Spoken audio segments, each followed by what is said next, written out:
Love means trying to find oneself reflected in the other. Love is a mirror. Meditation is a search without a mirror. Love is nothing but seeing yourself in the eyes of the other you love, reflected in his being. And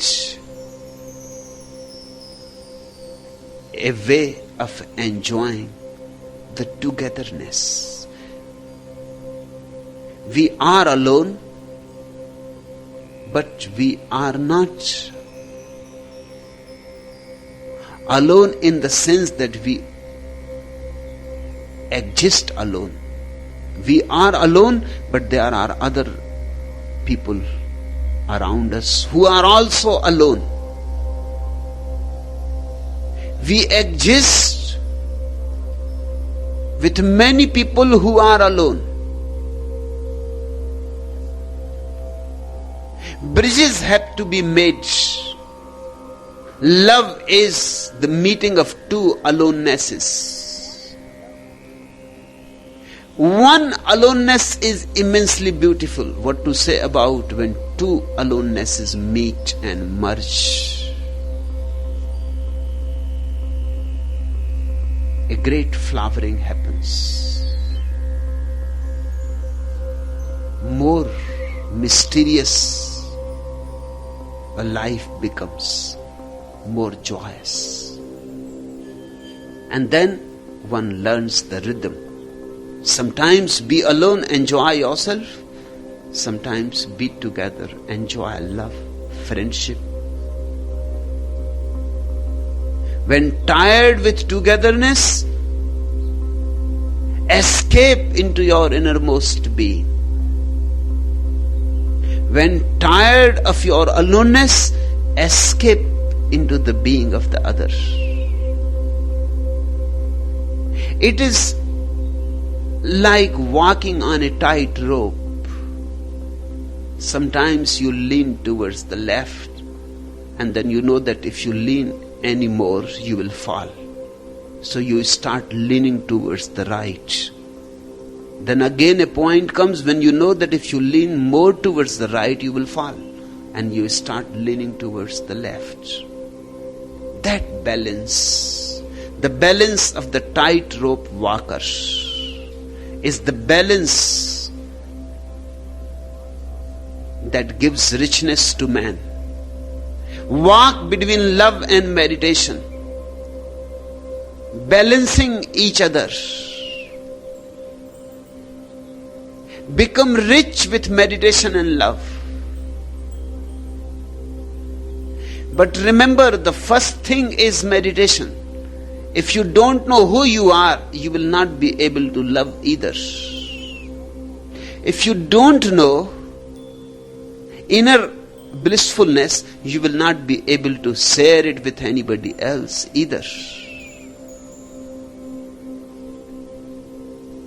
But people don't go in. They are running hither and thither. They are running everywhere except going in. And all this running is nothing but dreaming, desiring. Just watch your mind.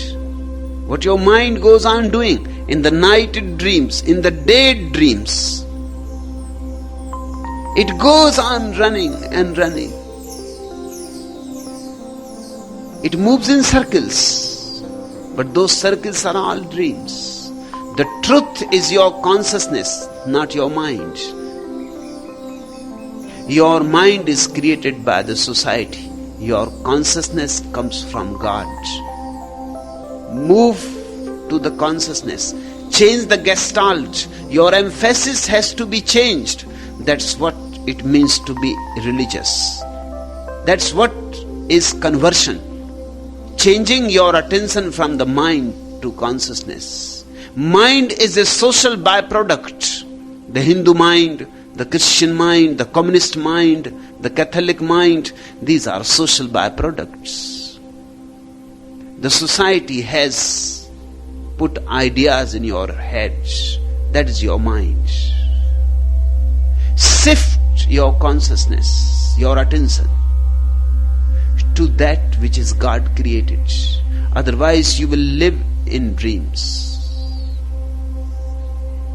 And dreams cannot fulfill.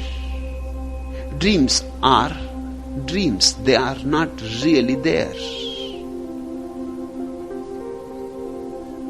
Two friends meet on the street after several years of not seeing each other. The usual salutation of "How are you?" provokes the answer from Saul that he feels awful, is suffering terribly from a strong dream.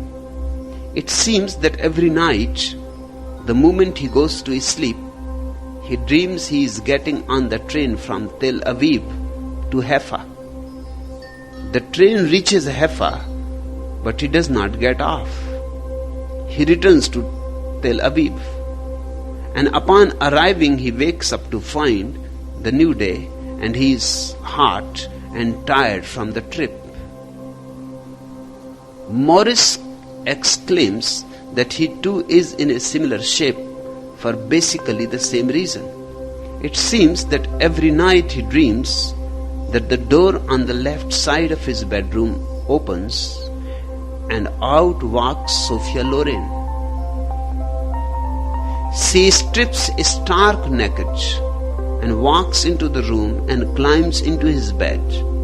At the moment he turns on his left side, the door on the right side of the bedroom opens and in comes Raquel Welch, equally as naked. She climbs into the other side of the bed. He turns with Raquel and Sophia taps his shoulder. He turns to her and there is Raquel touching him. All night long he is turning from one side to the other. He is a wreck when he wakes up. Saul immediately says, "For Christ's sake, why didn't you phone me?" That's what friends are for. I would gladly come over and help you any night. Morris answers, "I did phone you several times, but each time I called, I was told you had just caught the train for Haifa."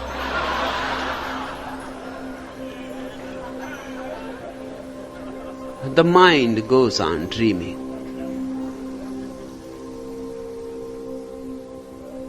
The mind keeps you unaware of who you are.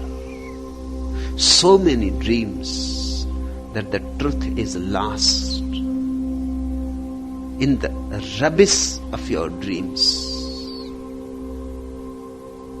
The diamond of your being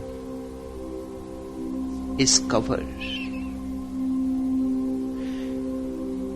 Kabir says you don't grasp the fact that what is most alive of all is inside your own house.